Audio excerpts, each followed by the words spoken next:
I've always known my wife was cheating on me but never confronted her because she put in more effort out of guilt. Now she's shaming her cheating friend and I told her to look in a mirror.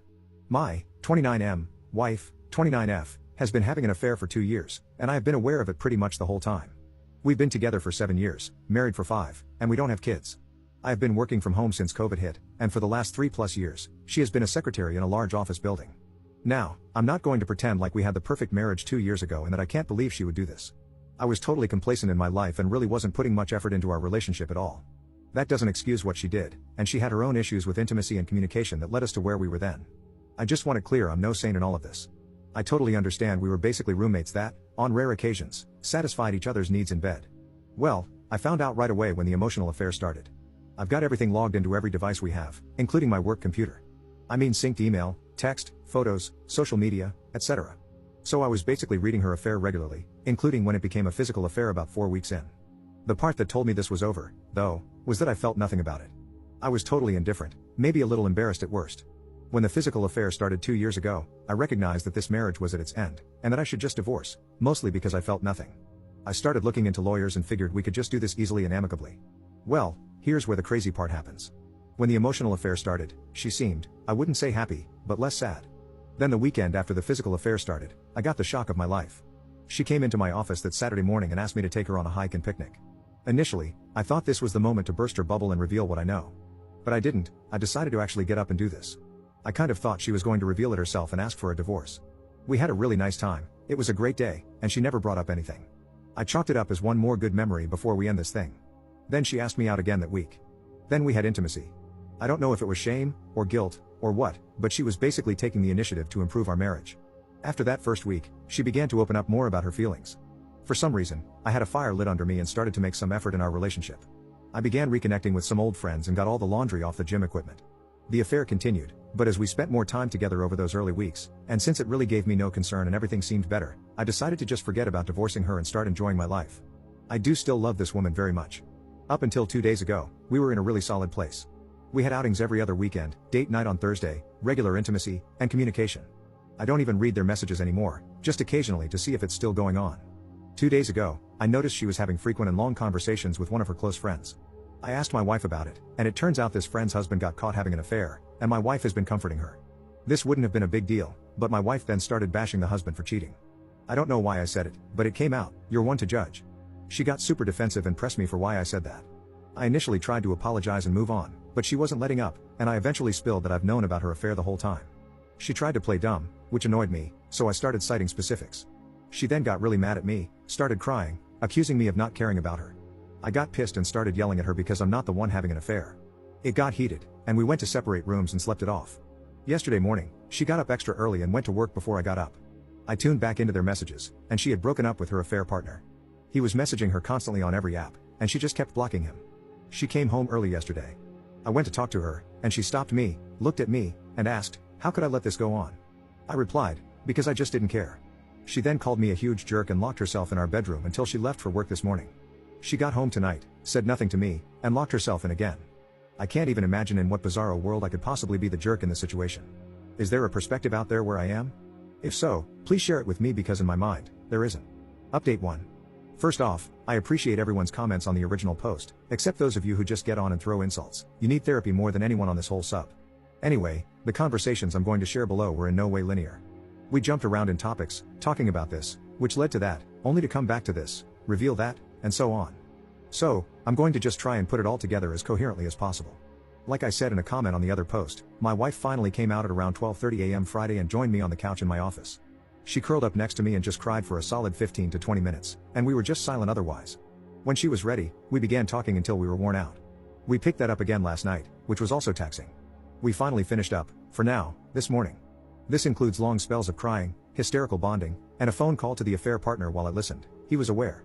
The start of the affair was pretty cliché.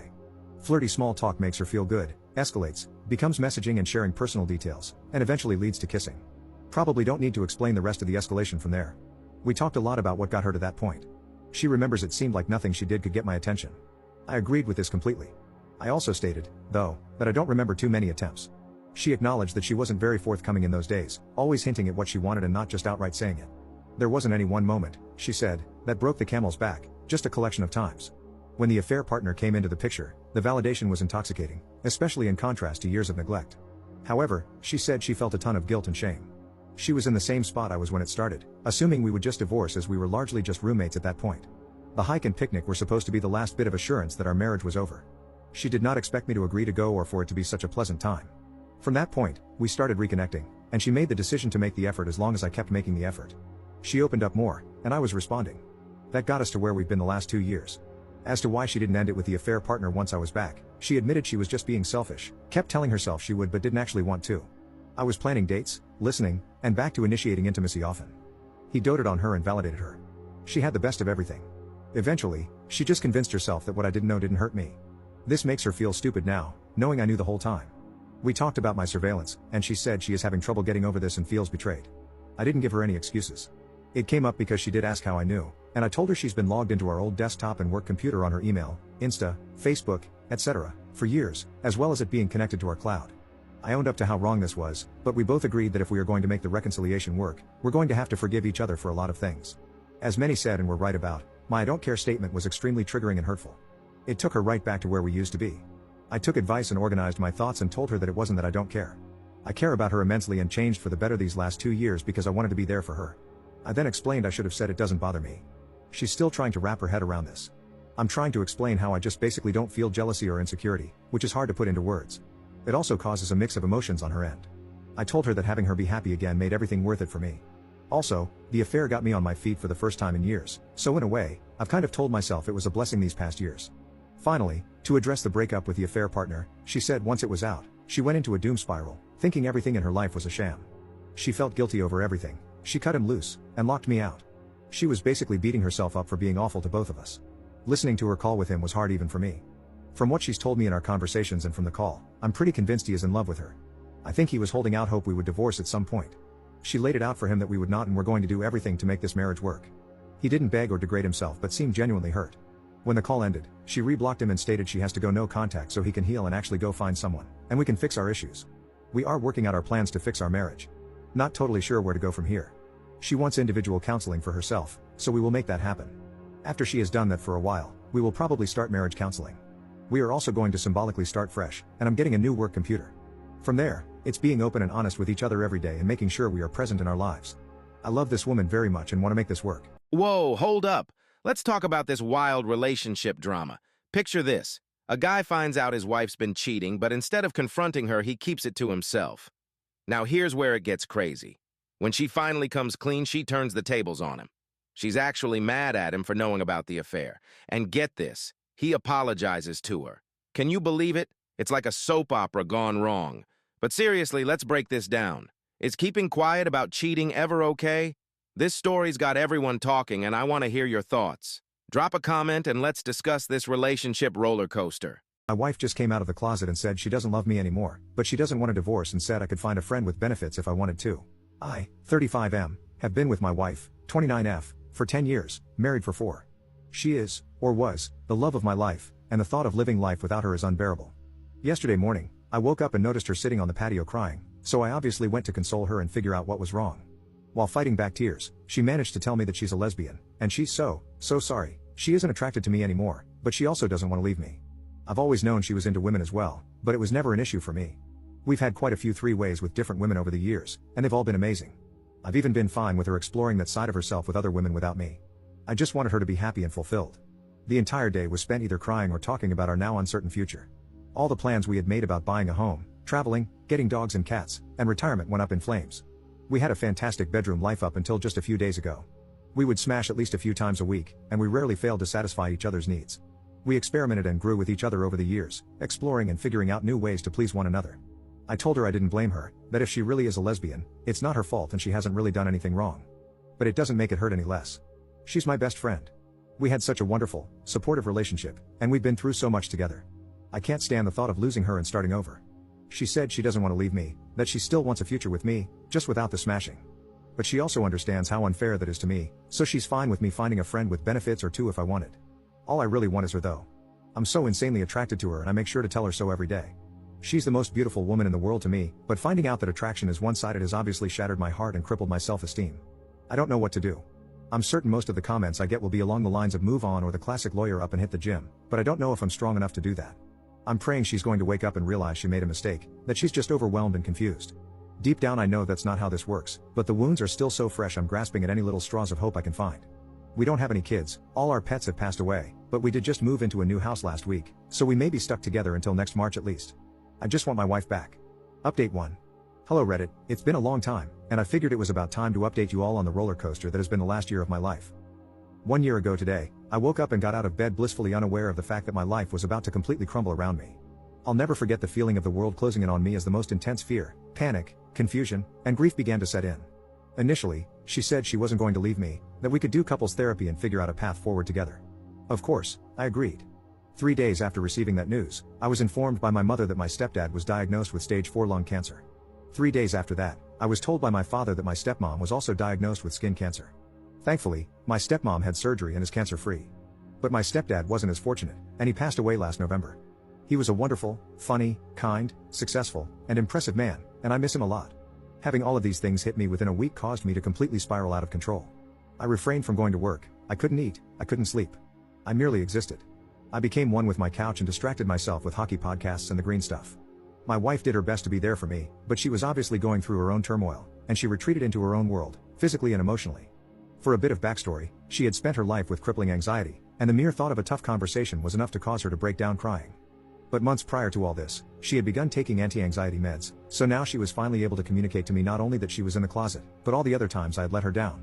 10 years worth of moments I had been inconsiderate or insufficient as a partner. I always thought we had communicated well, but apparently that was more one-sided. And I had always thought I did a wonderful job as a husband. I tried to be attentive, thoughtful, caring, and compassionate. I was never abusive or cheated. We rarely fought, and when we did, we always ended up talking it out like adults.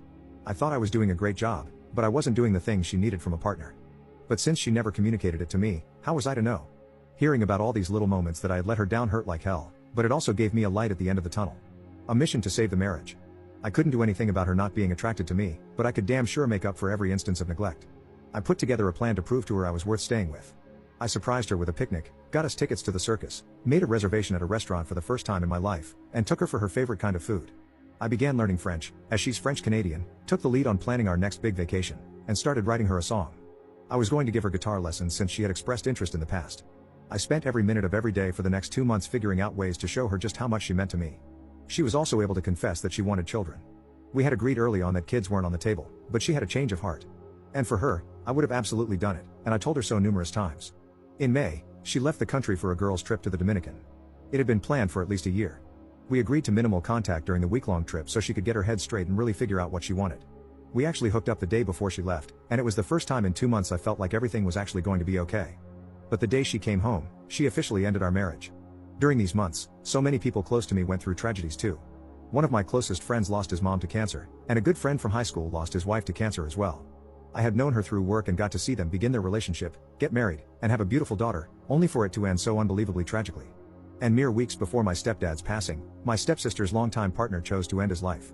The amount of grief I felt for myself and those close to me was unbearable. It was unfathomable. Every day for months, I thought about ending it all but kept going mostly because I couldn't do that to my parents. For all the bad that took place, there was actually some good. I quit my toxic but well-paying job in May due to being so overwhelmed and their lack of sympathy towards my situation, and that led me to find an absolute dream job a few months later. Now, I work as the quality control guy for a large music retailer's guitar department. I get to play, test, and fix guitars every day, and it's a dream come true. A few buddies and I entered a radio contest last summer and actually won it. We improvised a 30-second commercial, submitted it, and out of 80+ entries, we won $10,000 in nationwide play. My ex-wife actually saw our commercial play on the big screen before a movie once. I started a stupid YouTube channel with a good friend doing dumb reaction videos. It's not even remotely successful yet, but it's a fun outlet. The Christmas prior to my wife coming out, she had bought me the Blu-ray box set of the entire Dragon Ball Z series, and somehow we managed to watch all of it, before, during, and after the split. I'm quite proud of that for us. And finally, last November, I met someone really special. She was also out of a long-term marriage, and they had split for pretty much the same reason. We've been officially dating since New Year's Day. She's absolutely wonderful, beautiful, intelligent, successful, and an insanely talented artist. She's inspired me to start painting, and I've inspired her to take up guitar. We've been helping each other heal and enjoy life again. My ex and I are on good terms. We still care about one another and only want the best for each other. She was there when we saw my stepdad for the last time. She and my mom are still friendly, which honestly makes me really happy, and she officially moved out on March 1st of this year. It's been a wild ride. From breaking down and bawling my eyes out 10 times a day, to where I am now with the best job I've ever had and a promising new relationship. I truly didn't think I'd make it through, but I have. Thanks for reading, y'all. Imagine this. You're in love, everything's perfect, then bam, your partner goes radio silent. Not for days, not for weeks, but for years. And then, out of nowhere, they dump all their feelings on you like a tidal wave. Can we talk about how messed up that is? Sure, it might have worked out in the end for these two, but let's be real. That ex-wife, love isn't a game of hide and seek with your feelings. If you care about someone, you talk to them. Don't bottle it up, don't ghost them, and for the love of all that's holy, don't wait years to spill the tea. Communicate, people.